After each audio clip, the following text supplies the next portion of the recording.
পাবনার ঈশ্বরদীর বাবুপাড়া মোড়ে ঢালাই করা সড়কের উপর নতুন করে বিটুমিন, বালু ও ছোট পাথর দিয়ে চলছে সংস্কার কাজ।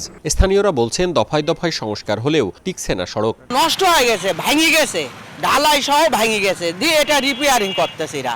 কাজটা করার দেখা যাচ্ছে ৬-৭ মাসের মাথাতে এটা ভেঙে গেছে। ২০২৩ সালের ডিসেম্বরে রাজশাহীর বানেশ্বর হয়ে পাবনার ঈশ্বরদী পর্যন্ত আঞ্চলিক মহাসড়ক সংস্কার ও চওড়া করা হয়। বছর ঘুরতে না ঘুরতেই সেই মহাসড়কের নাজুক অবস্থা। গত বর্ষায় সড়কটির রাজশাহী, নাটোর ও পাবনা জেলার অন্তত ২০টি স্থানে তৈরি হয় খানাখন্দ। পরে দফায় দফায় করা হয় মেরামত।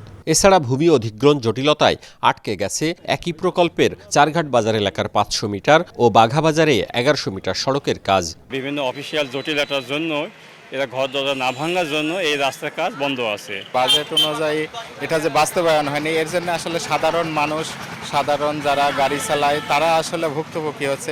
চটি চলে গেছে, আরো টিনেটে ফাটিয়ে গেছে, বসে গেছে, রাস্তা কোনোদিন ভালো হয়। ঊর্ধ্বতন কর্মকর্তারা তো এটা আপনার এটার দিকে নজর দেয়নি। নজর দিলে হয়তো মান আরো উন্নত হইতো।